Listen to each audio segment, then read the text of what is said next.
नमस्कार, आपके साथ मैं हूं सुखवीर। आप देख रहे हैं आपका अपना चैनल भिवानी हलचल। सबसे पहले की नजर आज की न्यूज हेडलाइंस पर। पंचायत भवन में होगा विभाजन विभीषिका दिवस कार्यक्रम।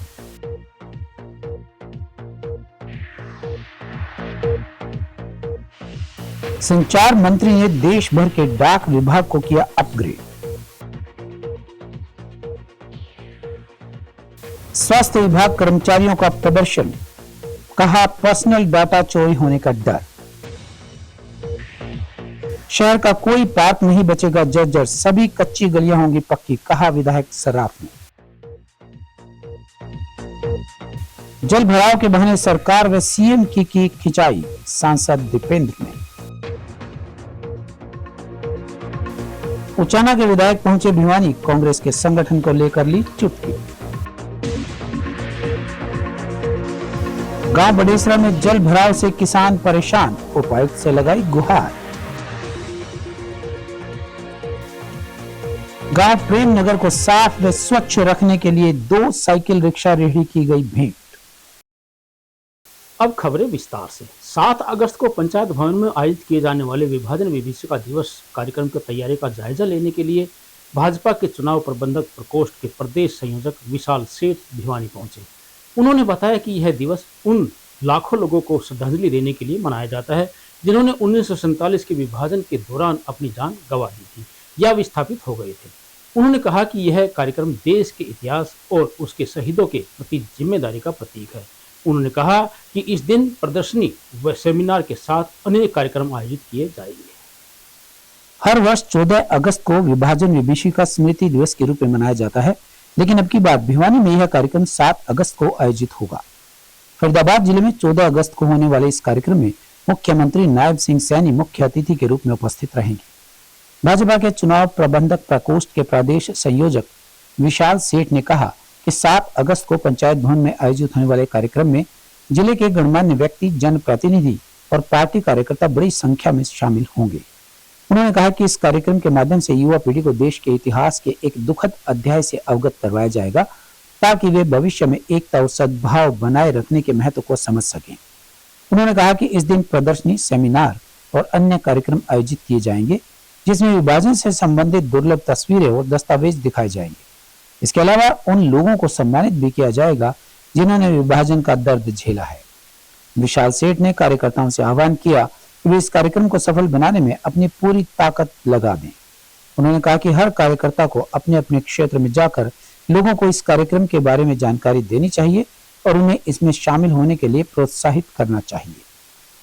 साथियों, 14 तारीख को 15 अगस्त से एक दिन पहले जो 14 और 15 की बीच की रात जो नरसंहार पाकिस्तान से विस्थापित लोग जो इधर हिंदुस्तान की तरफ आ रहे थे उनके साथ हुआ, ये उनकी स्मृति में दिवस मनाया जाएगा। ये हमारे माननीय प्रधानमंत्री जी ने 15 अगस्त को लाल किले की प्राचीर से कहा था कि ये एक बहुत बड़ी दुर्घटना हुई थी जिसकी स्मृति के लिए हम लोगों को ये दिवस मनाना चाहिए और किस प्रकार से पाकिस्तान के लोगों ने हमारे अपने ही देश के लोग, तब तो हिंदुस्तान ही था पाकिस्तान में, अपने ही देश के लोगों के लिए एक उनका जो धर्म के जो मेल नहीं खाता था, जो दूसरे धर्म के कह लो, ऐसे कहिए बात, तो जो दूसरे धर्म के लोग थे किस प्रकार से उनके साथ दुर्व्यवहार किया, जो एक इंसानियत की आखिरी सीमा होती है उस सीमा को भी पार करने का प्रयास किया और उसके विपरीत किस प्रकार से हिंदुस्तान की जनता ने अपने भाइयों को जो पाकिस्तान से आए उनको किस प्रकार से सहारा देकर अपना जीवन दोबारा से मुख्य धारा में लाने का में सहयोग दिया। तो इसके लिए 14 तारीख को हम विभाजन विभीषिका स्मृति दिवस मनाते हैं कि उस त्रासदी के कारण किन लोगों ने कैसे कैसे इस दंश को झेला और अपने राष्ट्र प्रेम और अपने धर्म के प्रति आस्था को, अडिग आस्था को नहीं हिलने दिया। नहीं तो पाकिस्तान में तो अगर अपना धर्म बदल लेते तो उनको पाकिस्तान में रहने में कोई आपत्ति ना थी। APT IT 2.0 के साथ केंद्रीय संचार मंत्री ने देश भर के डाक विभाग को अपग्रेड किया है। डाक अधीक्षक संजय कुमार ने बताया कि इस अपग्रेडेशन से विभाग के कर्मचारियों के अलावा विभागीय सेवा लेने वाले लोगों को फायदा होगा। इस तकनीक से बुकिंग, इंश्योरेंस व करियर ट्रैकिंग सहित अन्य कार्यों को न्यूनतम समय में पूरा किया जा सकेगा। डाक अधीक्षक ने बताया कि अब विभाग सभी कार्य एक पोर्टल के द्वारा करेगा।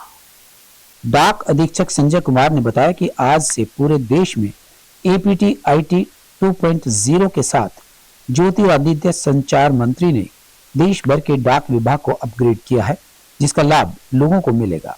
उन्होंने कहा कि डाक विभाग के अपग्रेड होने से रियल टाइम में अपनी डाक को ट्रैक भी कर सकेंगे। उन्होंने कहा कि डाक विभाग के द्वारा रक्षाबंधन को लेकर सभी तैयारियां पूरी कर ली गई हैं। कहा कि रक्षाबंधन पर डाक विभाग शनिवार और रविवार को भी डाक वितरित करेगा।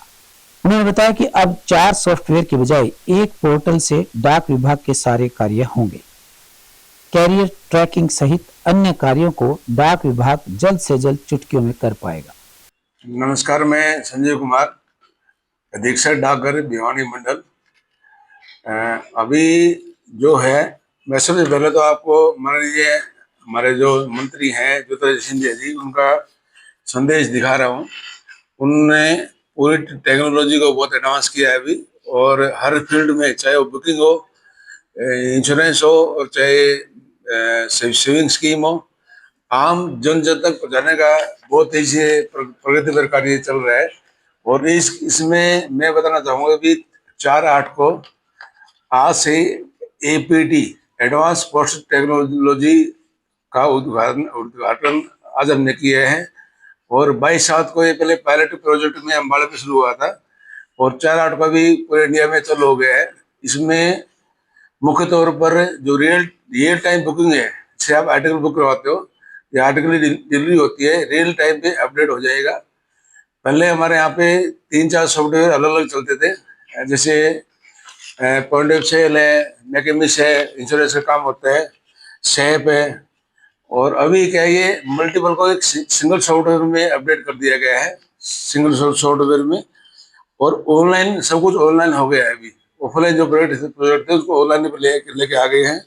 और पहले क्या होता था, कोई एम्प्लॉय छुट्टी से लाया गया, मान लो, तो उसे दूसरा आदमी भेजते थे, उसकी अब आईडी ट्रांसफर करने में 2-4 घंटे लग जाते थे। अभी क्या है कि कोई भी आदमी छुट्टी जाता है तो उसे दूसरा आदमी जाएगा तो ओटीपी से सीधा अपना खोल सकते हैं सिंगल सॉफ्टवेयर को। इससे पब्लिक को के काम में और हमारे काम में भी वो बहुत आसानी हो जाएगी।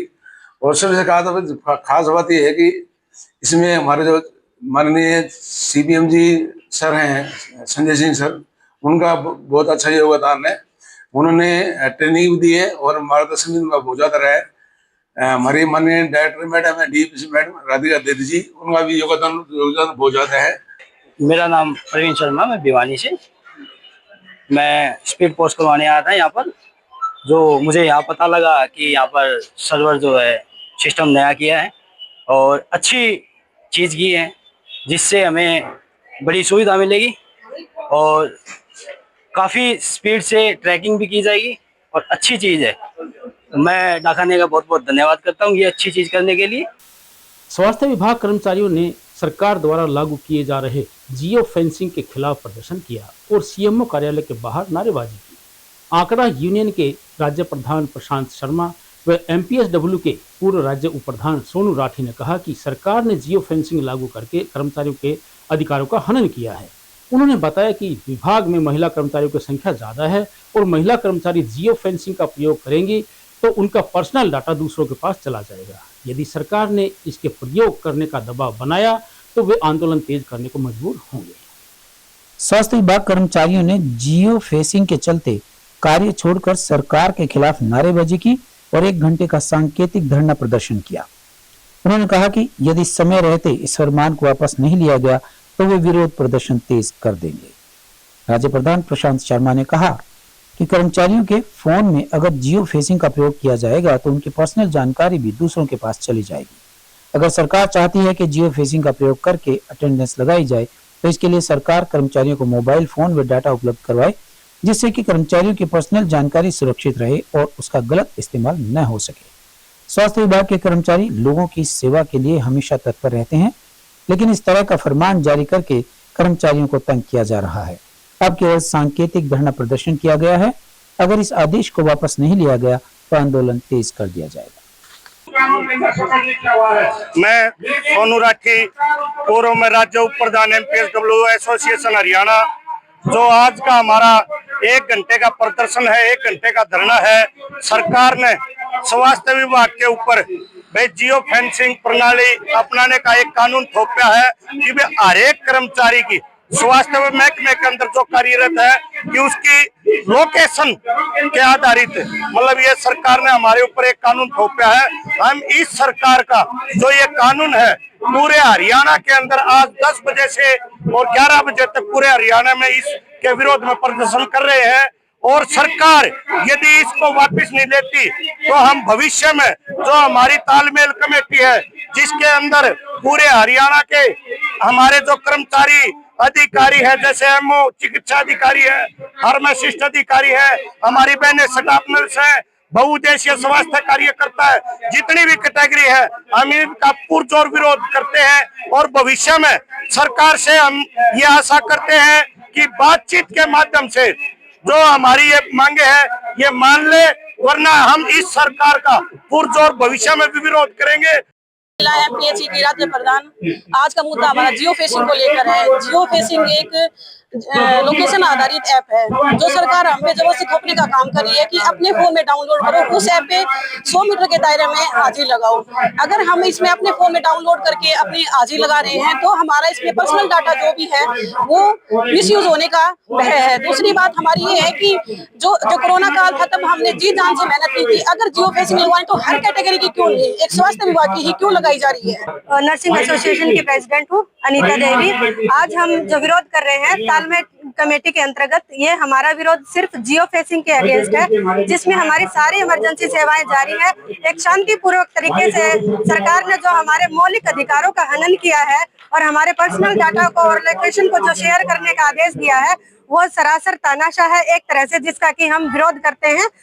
मैं डॉक्टर आशीष, चिकित्सा अधिकारी और HCMS एसोसिएशन के बिहाफ पे आज मैं इस पेंट हाउस स्ट्राइक के अंदर मैं आया हूं। और सबसे पहले तो मैं आपको ये सूचना देना चाहूंगा कि 1 घंटे की जो पेंट स्ट्राइक है हमारी, इसके अंदर जो भी हमारे अस्पताल की सेवाएं हैं, चाहे वो OPD सर्विसेज हो या फिर हमारी इमरजेंसी सर्विस हो, वो सुचारू रूप से चल रही है। किसी भी मरीज को किसी तरीके का कोई भी परेशानी का सामना नहीं करना पड़ रहा है। जहाँ तक स्टाफ की बात है, जो स्टाफ यहाँ भी इस वक्त इस पेंट हाउस स्ट्राइक के अंदर बैठा है तो उसकी जगह पे किसी और स्टाफ की ड्यूटी हमने हॉस्पिटल के अंदर लगा के रखी है ताकि स्वास्थ्य सेवाएं किसी तरीके से उसके अंदर किसी तरीके की परेशानी ना आए मरीज। मंडी टाउनशिप तथा काठमंडी इलाके के लोगों के लिए 40 लाख रुपए की लागत से 2 पार्कों का जीर्णोद्धार करवाया गया है।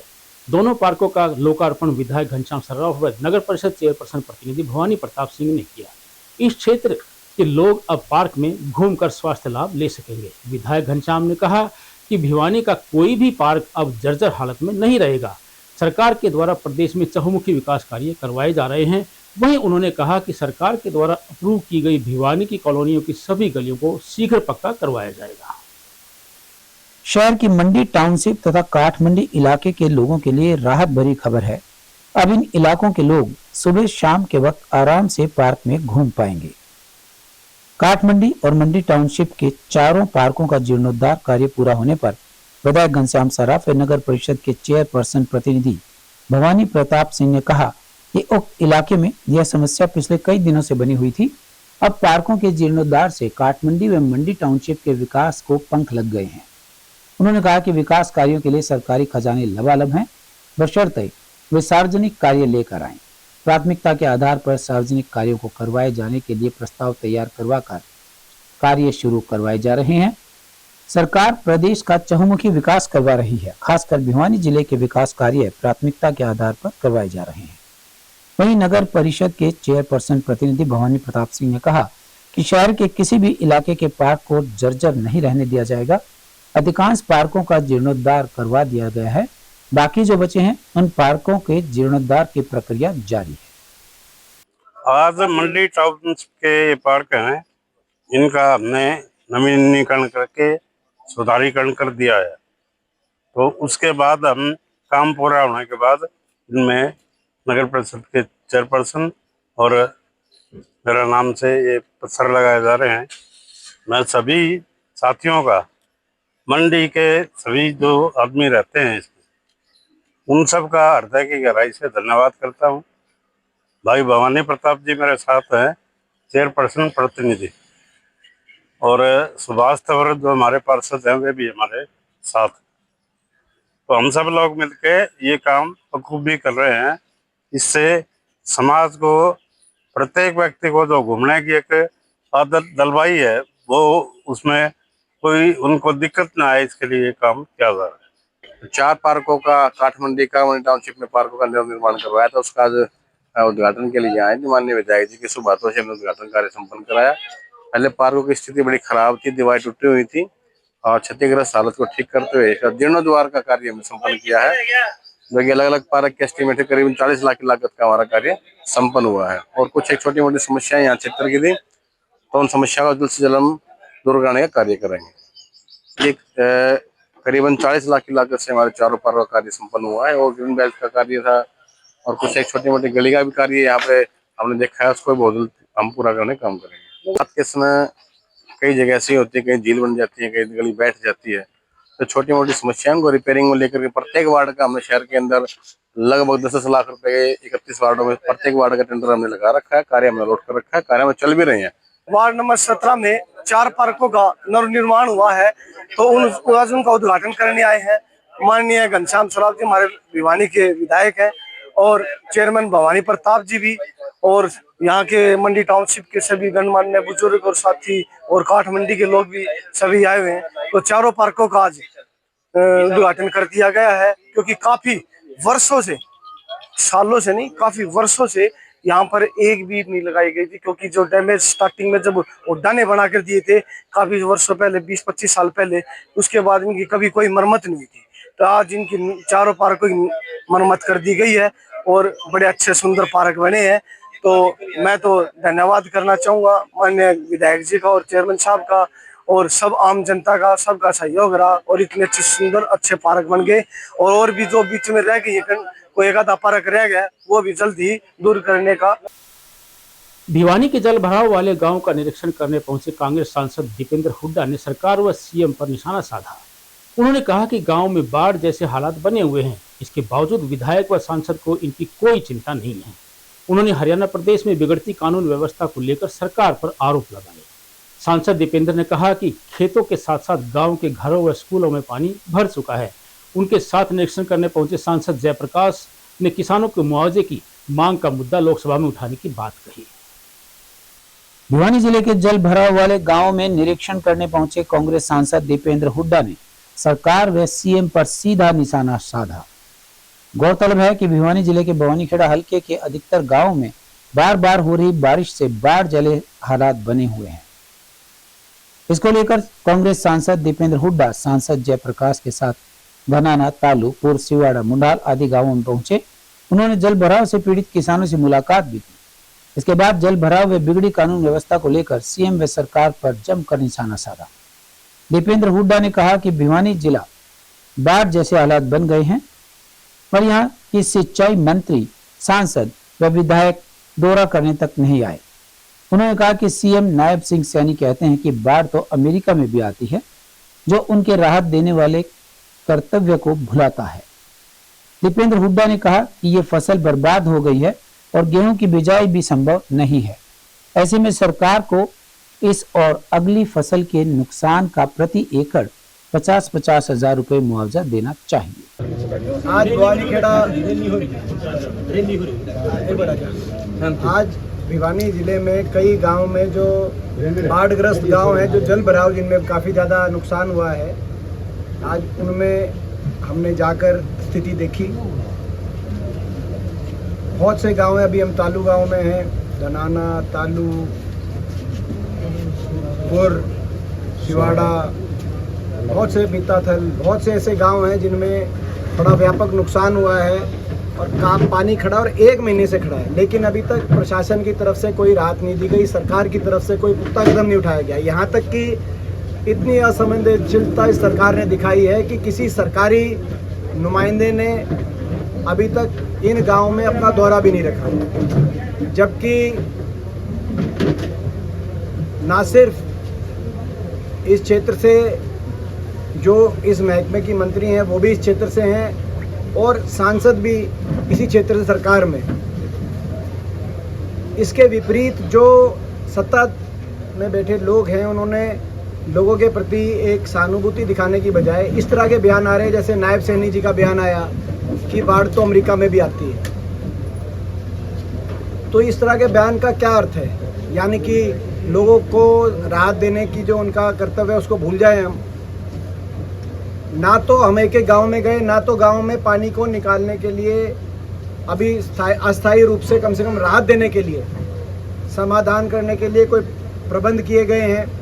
जहां बीटी मोटर की ज़रूरत है, जहां पॉइंट बनाना है, अभी तक पॉइंट नहीं बने या उतनी मोटर उस संख्या में उपलब्ध नहीं कराई गई। जहां पाइप की ज़रूरत है वहां पाइपलाइन उपलब्ध नहीं कराई गई है। जो सारी ड्रेन थी, ड्रेनों की सफाई नहीं कराई गई थी, जिसका एक मुख्य प्रमुख कारण बना जो आज ये स्थिति बनी है। तो अभी ना तो राहत अभी मौजूदा दी जा रही, ना ही स्थायी समाधान के लिए कोई सरकार कोई गंभीर दिख रही कि कोई इस तरह से ड्रेनेज का सिस्टम बनाया जाए, ड्रेन्स को या परमानेंट पंप हाउस, जहाँ आवश्यकता है वहाँ परमानेंट पंप हाउस लगाए जाएं ताकि एक स्थायी राहत मिले, ना स्थायी ना अस्थायी। और मुआवजे के लिए भी कोई ठोस कदम नहीं उठाए जा रहे। हमारी मांग है कि कम से कम 2 फसलों का मुआवजा दिया जाए, 50,000 प्रति एकड़ मिनिमम मुआवजा दिया जाए, क्योंकि ये ज़्यादातर इलाके में ऐसा देखा गया है कि केवल ये इस फसल का नुकसान नहीं, आगे गेहूं में भी कोई ज़्यादा संभावना भी जाएगी दिखाई नहीं दे रही। तो 2 फसलों का कम से कम मुआवजा दिया जाए। बहुत से गांव के अंदर, जो गांव के अंदर रिहायशी एरिया है उसमें भी पानी घुसा हुआ है। आपने खुद देखा, कई पत्रकार साथी साथ चल रहे थे। तो किसान के साथ साथ गांव में जहां मकानों का नुकसान हुआ है उन मकानों पे भी सर्वे कराकर उनको भी सर्वे में लेकर उनका भी मुआवजा दिया जाए। और तालू गांव की बात हो, शिवाड़ा गांव की बात हो, स्कूल के अंदर भी पानी घुस गया है, तो स्कूल को भी तुरंत पानी वहां से व्यवस्था की जाए कि पानी निकाला जाए। और जो नुकसान हुआ है स्कूलों की बिल्डिंग जहाँ जहाँ नई बनाने की ज़रूरत है वो नई बनाई जाए। तो ये हमारी मांगे हैं, सरकार तुरंत राहत दे। मगर ये असंवेदनशील सरकार है और ये किसान और मजदूर विरोधी सरकार है।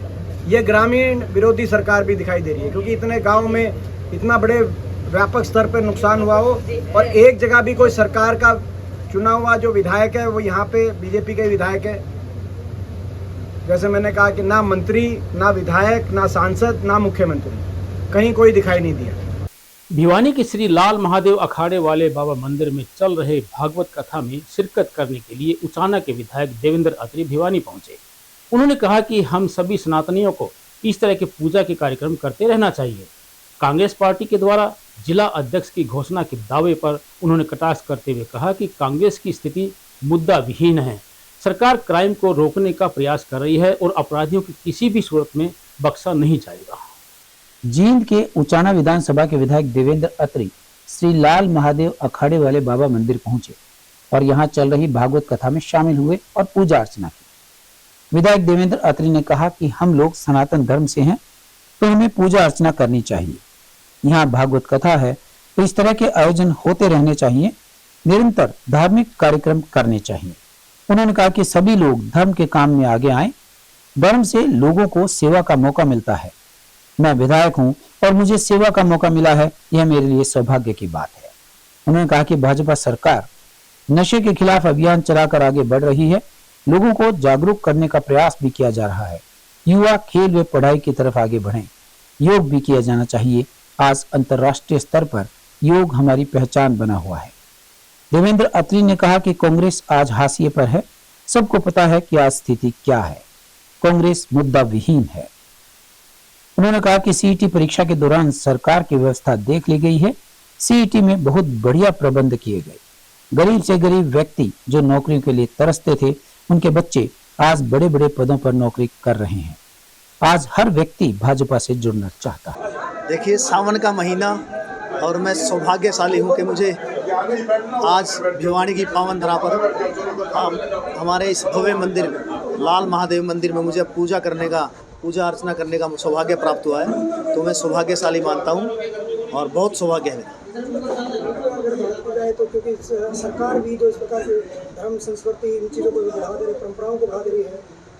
बिल्कुल देखिए, क्योंकि हमारी भारतीय जनता पार्टी की सरकार, हम लोग सनातन धर्म से हैं और हमें पूजा अर्चना हमें करनी चाहिए और निरंतर, क्योंकि हम लोग सनातन धर्म से हैं तो हमारा सौभाग्य, हमारा दायित्व भी बनता है कि हम लोग जो भी, हमें भाग्यशाली हैं हम।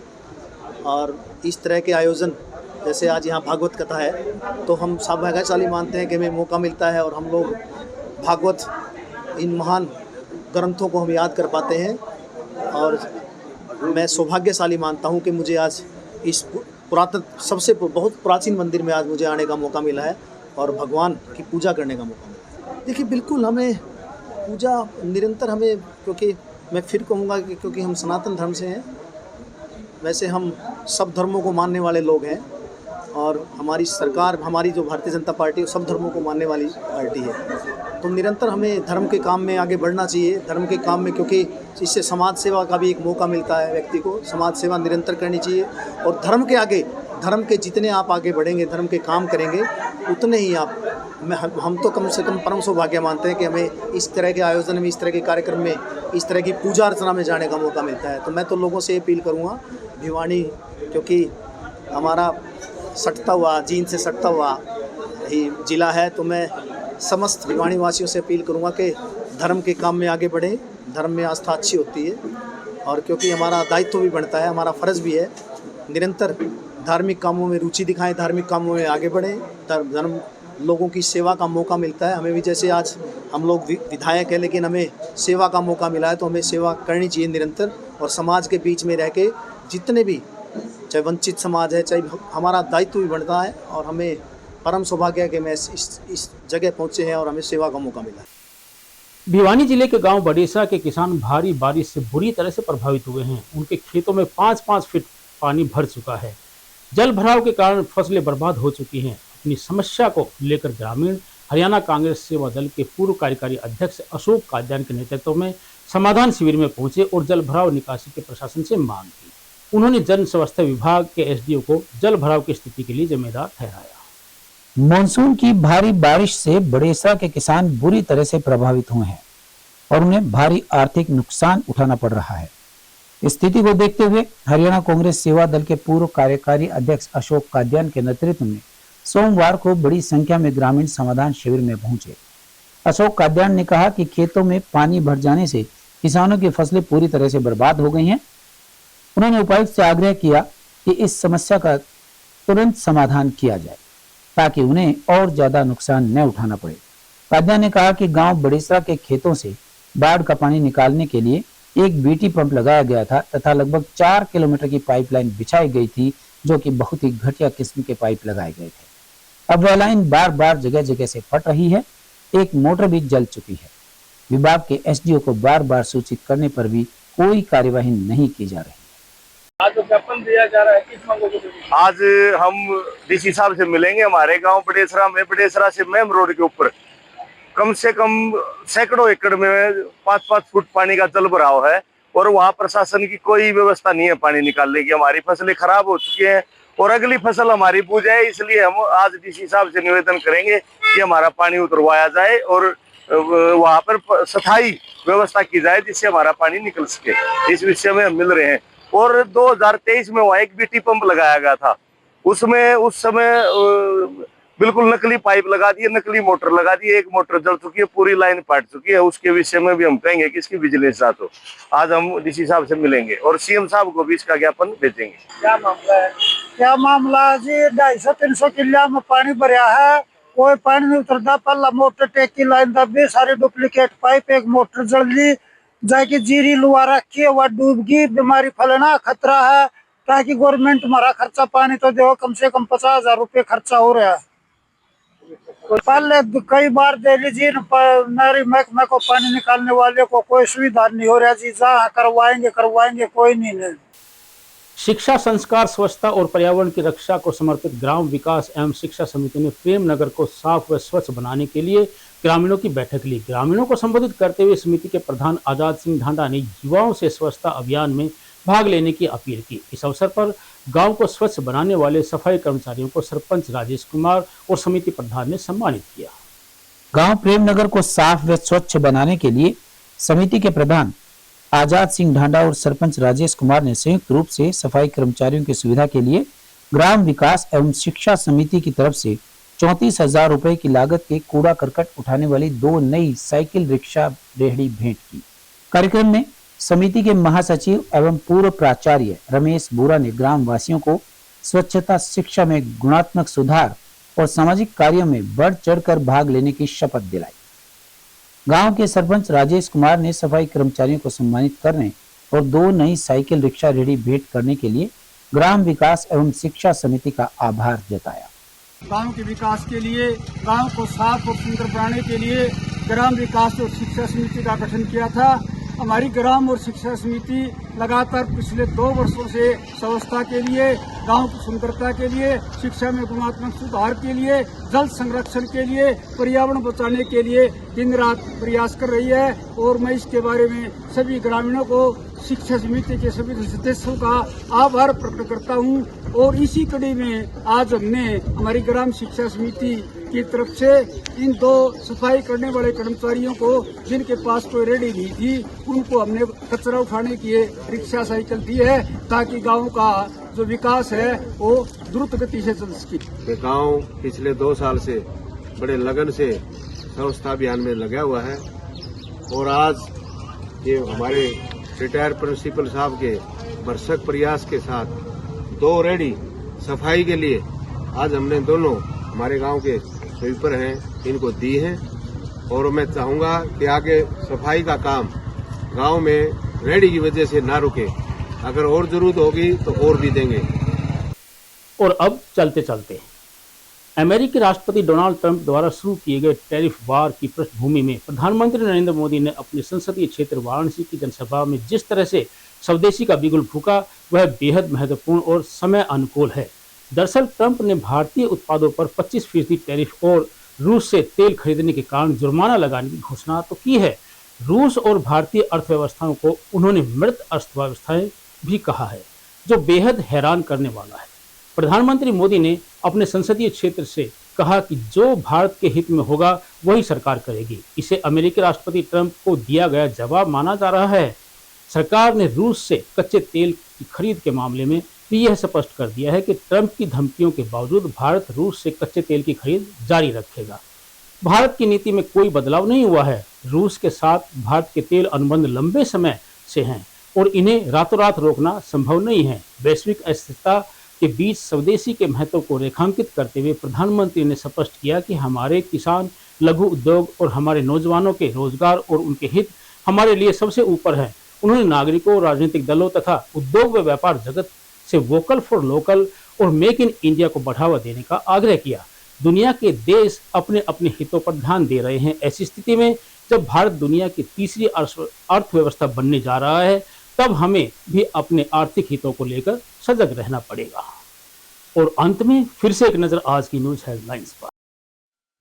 पंचायत भवन में होगा विभाजन विभीषिका दिवस कार्यक्रम।